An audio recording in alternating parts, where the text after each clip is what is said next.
pretty. Come along. Look at this couch. That's what having 3 bulldogs will do to your couch. Hey garden gals and guys, it's Steph with Tiny's Garden.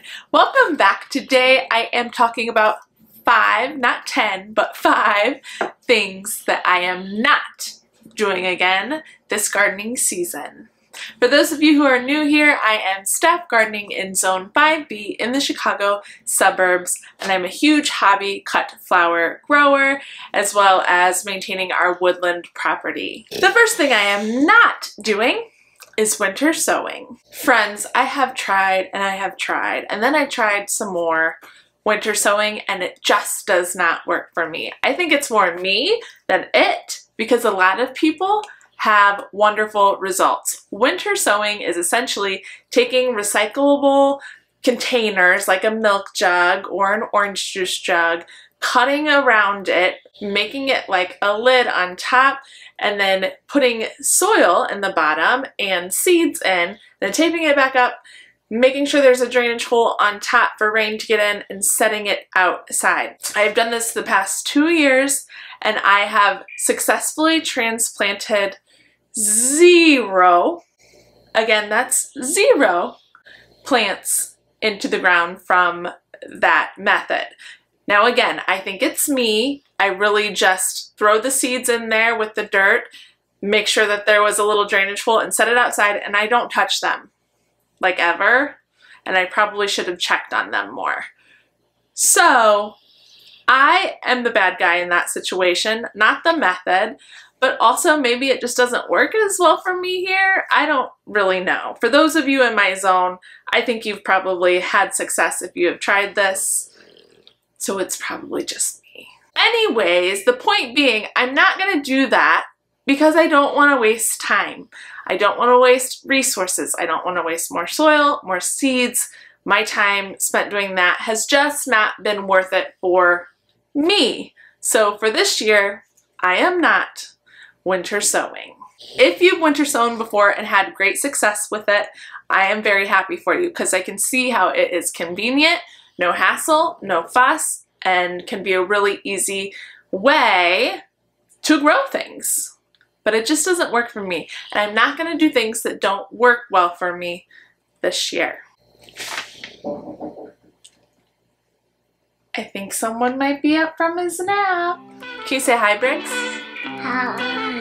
Hi. Okay, the second thing that I am not doing this year is, if you've noticed already, what haven't I planted yet?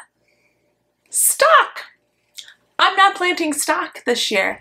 I have grown it the past 2 years, and I do love the smell, and it is a pretty flower, but it hasn't done great for me here. I planted a whole raised bed last year. They're all in, and hot dog, there's 7 rows, just as I had planned. And the results were It was just okay, and I don't want something that's just okay taking up space in my garden, because I have limited space. So anything that takes up real estate, I want to be something that I love, or at least really, really like. So I'm passing on stock this year. I think I'll miss the smell for sure, but I don't necessarily think I'll miss the flower. It's a great cut flower. There's nothing wrong with it. I even separated out for singles and doubles. You can do that with stock for their bloom based on what the seedling looks like. And I did have mostly doubles, but they were just lackluster. That's the word that I felt like they were last year, was lackluster. So I'm passing on them this year. I'm not gonna grow them just to grow them. I want to love or really, really enjoy everything that I am growing. And maybe less is more is a better approach to that. Number 3, I'm not abiding by space guidelines. Oh, space guidelines. No way I'm following recommended space guidelines this year. Last year I was pretty meticulous about my spacing in my raised beds, because it's the first year that I planted out in raised beds. I have 14, 6 in the front and 8 in the back. And while all my plants were really healthy, they had plenty of space. I didn't get any disease or fungus issues, really no pest issues either, so they were all really healthy plants. And maybe space was part of that, but I also had some unused real estate because of that. The beds weren't as full as they could be. And again, because I have limited space, I want to pack them in where I can. So this year in those raised beds, I am pushing the space even tighter than last year and making sure that I can get more plants in each raised bed so I have more production this year. So when I say I'm not abiding by space guidelines, whatever the guidelines are for a certain flower, I am not even probably going to do the minimum recommended. I am probably going to do less than that. That's what I mean by that. Don't get me wrong, I'm not planting them like tulips in a crate for everything. That wouldn't work, but they're gonna be tight. They're gonna be tight. Number 4, tell me more. I am not planting vegetables or fruit this year. And I've kind of gone back and forth about this. Maybe I'll do one jalapeno and maybe I'll do a few pumpkins, try them in a different space that I haven't utilized yet on my property. But at the same time, the reason I'm thinking no vegetables and no fruit is because I want to focus on the flowers and really put all my brain power into that. I did do some fruits and vegetables on my patio last year. Nothing crazy, but a decent amount, and it still takes tending to. It takes time. It takes planting them and watering them, and all that time I could be focusing on my flowers even more and making sure I have more production, more harvesting, etc. That was my thought process there. So if I do one jalapeno, obviously that's not much work. If I try a couple of different pumpkin varieties out in a new space, maybe I can do that. But my point being, I'm just not going to worry about the fruits and vegetables. Again, along the guidelines of thinking less is more. Less is more. Number 5, let's keep it alive. The 5th thing that I am not going to be doing this year is doing everything myself. Now my husband does help me out here and there. He's not a gardener like me by any means, but special projects, he helps me. Our friend Ben helps me. I'm gonna give them credit there. All the seed starting, everything that comes with seed starting, the watering, the tiny cut flower garden, painting the raised beds, etc. Most of that is done by me, and I'm not going to be afraid of either asking for help or hiring help this year. I think it can be very easy to fall into the trap by either necessity or overthinking that we have to do everything ourselves or not ask for help. And I'm learning as I get older that sometimes you need to ask for help, and it's okay to hire things out if you have the resources to do so.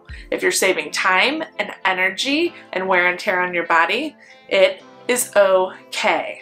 So what I'm thinking of are things like spring cleanup. We live in the middle of a woods. Trees,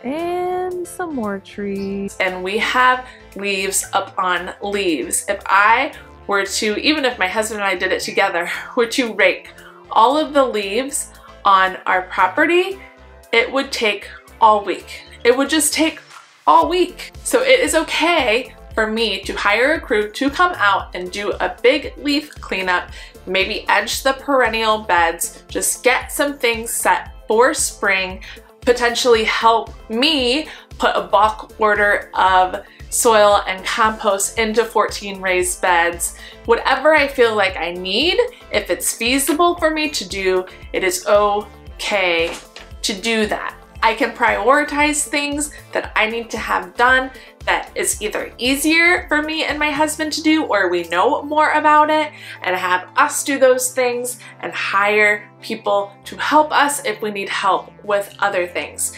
Things like creating a low row house or row cover.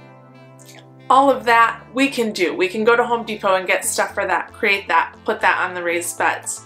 Not a problem. I have no problem pruning hydrangeas. The stuff like that I can do, but as far as like a huge lilac tree when we have 3 or 4 on our property, maybe checking out a dead tree, I'm gonna have professionals do that. And it's okay. I have created a great relationship with an irrigation guy who has come to my house and set up drip irrigation on all of my raised beds. He's fantastic. I'll have him come out in the spring and turn them all on. Things like that, creating relationships like that where I have a guy for this thing if I need it. That's something that I think is important for me going forward, especially if my production scale gets bigger on growing cut flowers, because I'm crazy about it. It'll make the whole process a little easier. Within my resources that I can do that, then go ahead and do it. If something is outside of my resources, or I don't have the finances for it, or I don't have the time or energy to put into it at this point, like I would love to get a bigger greenhouse that's fancier, that automatically has vents that open and close, that save a lot of headaches that I have. But right now, it's not necessarily a priority to do that. I can handle can I handle it? I can handle running out every morning and adjusting the heater on or off, or opening the vents, opening the doors, closing the vents and doors. I can handle it. It's a pain, but I can handle it for a little while longer. So something like that is going to be pushed into the background a little bit. But when the time comes, my dream. Anyway, that's not a this year priority. So in summary, I'm not going to do everything myself this year.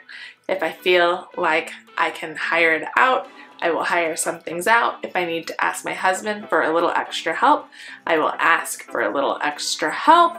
If I need help in building something and I'm getting frustrated with trying to figure it out, I will ask for help. So again, less is more. And that summarizes my 5 things that I am not going to do in my garden this year. I hope that that was helpful, or at least sparked a little spark of something in your mind that maybe you're going to change or do differently this year, or at the very least give yourself some rest a little bit here and there, and having some help on hand for some things that you're doing this year in the garden, because we can't all do it alone. Drop down in the comments below and let me know something you're not doing in your garden this year. That can be that you're not planting a certain plant, that you're not doing a certain chore. Please let me know in the comments below, because it might spark some interest for good old me to say, oh yeah, I love that.